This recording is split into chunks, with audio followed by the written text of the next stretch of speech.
Ladies and gentlemen, hello and welcome.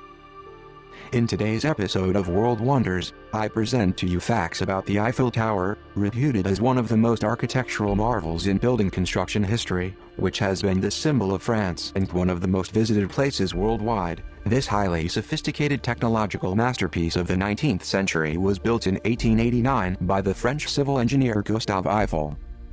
When the French government was organizing the International Exposition of 1889 to celebrate the centenary of the French Revolution, a competition was held for designs for a suitable monument.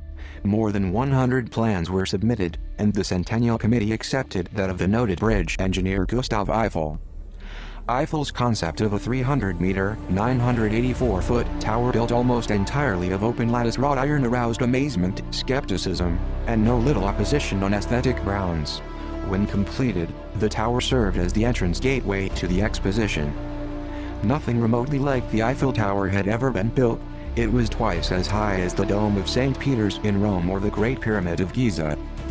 In contrast to such older monuments, the tower was erected in only about 2 years, 1887 to 1889, with a small labor force, at slight cost. Making use of his advanced knowledge of the behavior of metal arch and metal truss forms under loading, Eiffel designed a light, airy, but strong structure that presaged a revolution in civil engineering and architectural design. And, after it opened to the public on May 15, 1889, it ultimately vindicated itself aesthetically. The Eiffel Tower stands on 4 lattice girder piers that taper inward and join to form a single large vertical tower. As they curve inward, the piers are connected to each other by networks of girders at 2 levels that afford viewing platforms for tourists.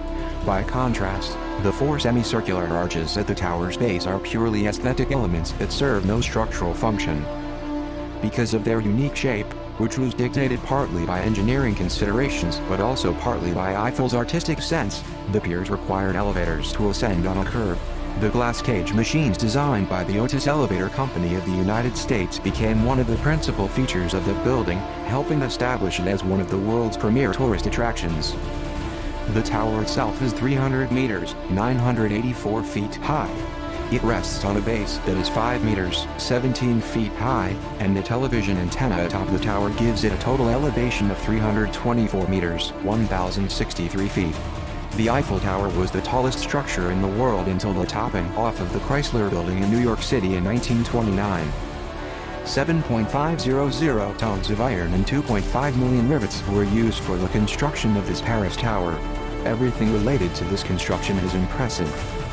Over time many things have been said about this wonderful place, but I am sure that most of you don't have any idea about what I am going to tell you next. I picked for you the 16 most hidden secrets about this monument because I am sure you don't even hear about them. Number 1. What does Eiffel Tower mean?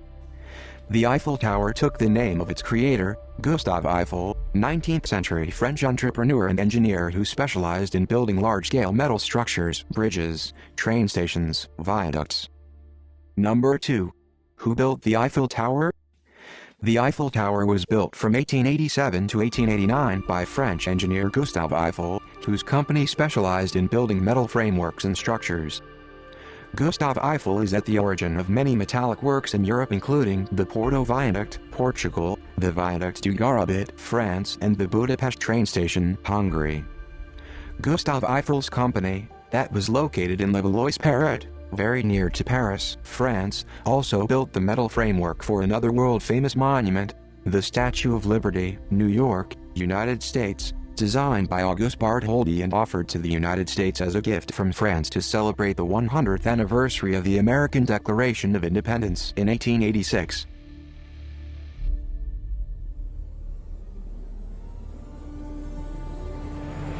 Number 3. What is the type of metal the Eiffel Tower was made of? The Eiffel Tower is made of iron, not steel. The puddle iron that makes up the Eiffel Tower structure came from the Pompey forges, east of France. The iron plates and beams produced through the puddling process were then pre-assembled in the Eiffel factories in Levallois-Perret using rivets. Finally, these pieces were taken to the Eiffel Tower construction site to be mounted. The prefab system is what allowed them to build the Eiffel Tower in a record time of 2 years, 2 months and 5 days. Number 4. What is puddle iron? The iron used to build the Eiffel Tower went through a refining process called puddling, which eliminated the excess carbon when the ore was melted. Following this process, you obtain almost pure iron, which was, according to Gustav Eiffel at that time, the best and most robust of materials. To protect it from corrosion, the iron is covered with a thick coat of paint that has to be renewed every 7 years. This repainting schedule was recommended by Gustav Eiffel himself and is still respected to date. Number 5. Why was the Eiffel Tower built? The Eiffel Tower was built to be one of the main attractions at the Paris World's Fair in 1889. That year, the World's Fair covered the entire Champ de Mars in Paris, and its focus was the vast constructions in iron and steel that were the great industrial advancement of that time. First called the 300-meter tower, it soon took the name of the man who built it, Gustav Eiffel. The tower opened to the public the same day as the World's Fair, on May 15, 1889. Controversy over the tower raged in the art world before and during its construction, but thanks to the audacity of its architecture and design, visitors and Parisians immediately fell under its charm, and more than 2 million people toured it in the first year. Number 6. Is Eiffel Tower a symbol of France? Its height and unique silhouette floating above the Paris landscape quickly made the Eiffel Tower one of the most popular attractions in Paris. The tower's destiny is closely linked to that of the city of Paris, the capital of France and the Eiffel Tower's owner. Since the beginning, the Eiffel Tower drew attention and served as the theater for numerous events in the life of Paris and France: the grandiose fireworks on July 14th, Bastille Day, national-level events and large-scale sporting events.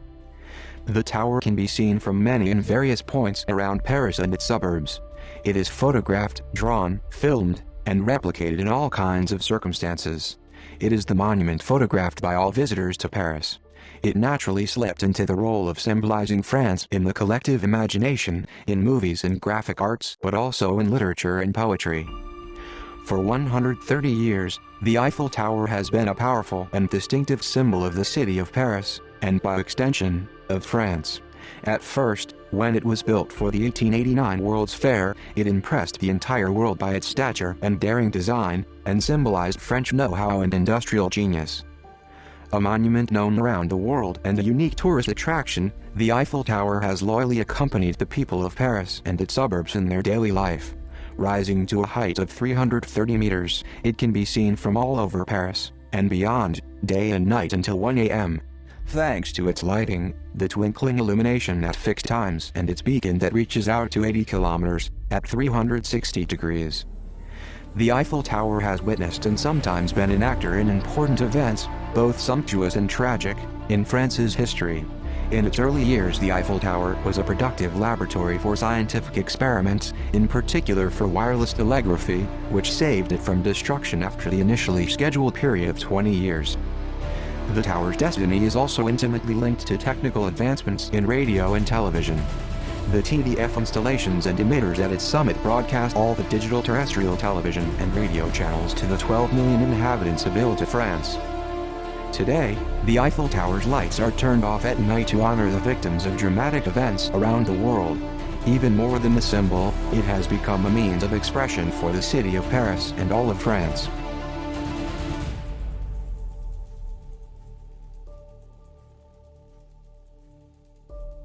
Number 7.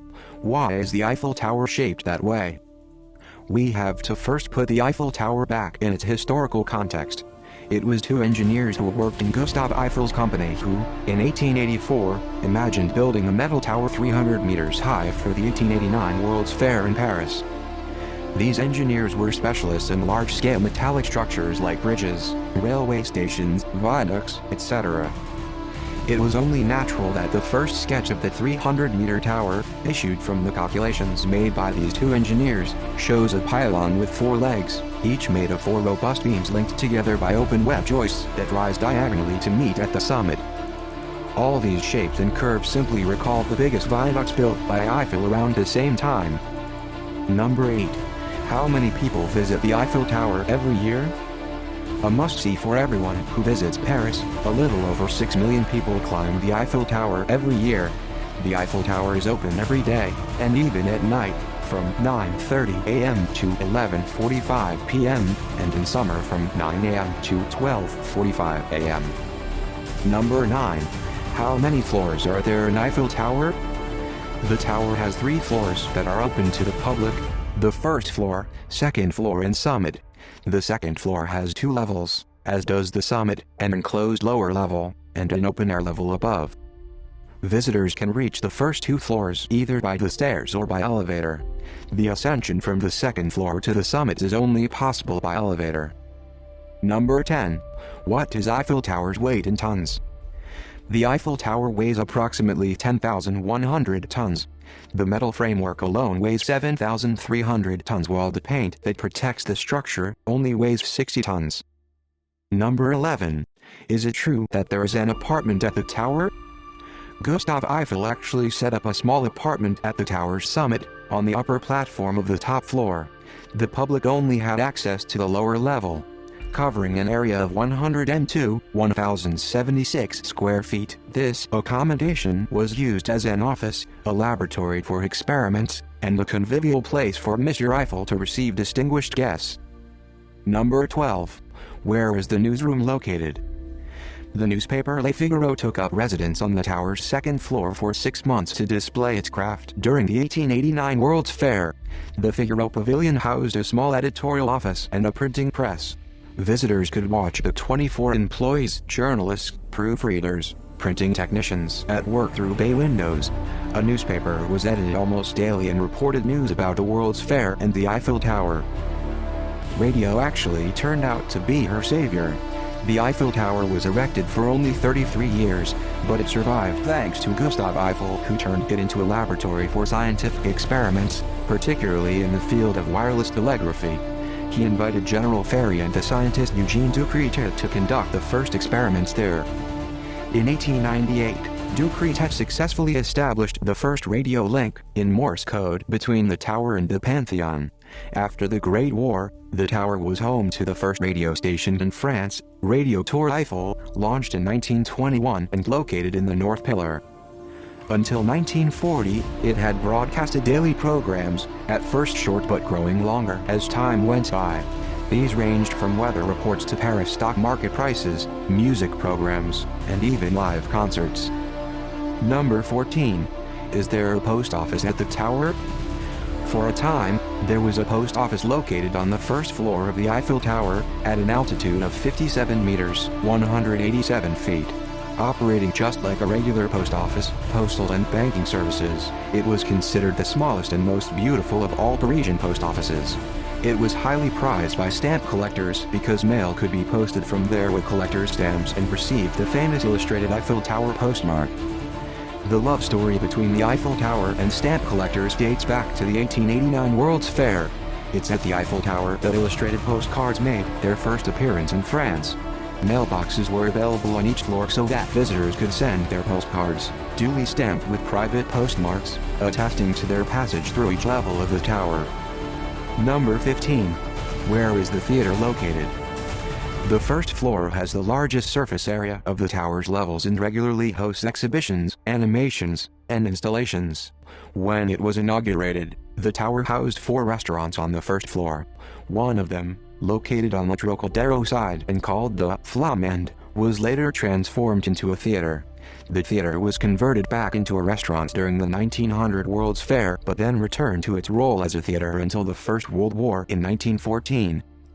Its wooden architecture was conceived and designed by the Eiffel Tower's architect, Stephen Sobstree, but was replaced after the 1937 World's Fair to make it more modern. Number 16. Is there a parking lot at the Eiffel Tower? Until the 2000s, the Esplanade was open and served as an ordinary Parisian public space. Since the beginning, the Esplanade beneath the tower has alternated between being a pedestrian zone and a space for vehicular traffic. At the beginning of the 20th century, ladies and gentlemen dressed in Belle Epoque fashion would alight from their horse-drawn carriages directly onto the sidewalk in front of one of the tower's pillars to visit the Iron Lady. Later, during the campaign, Paris Tout Voiture, Paris, a city for cars, in the 70s and 80s, a large parking lot occupied almost the entire surface of the Esplanade. Today, The esplanade is permanently safeguarded as a pedestrian zone and not only allows visitor access to the Eiffel Tower through one of the pillars, but also offers souvenir shops and food and beverage areas. Accessible free of charge to all, you just have to go through security checks at one of the two entrances to the site.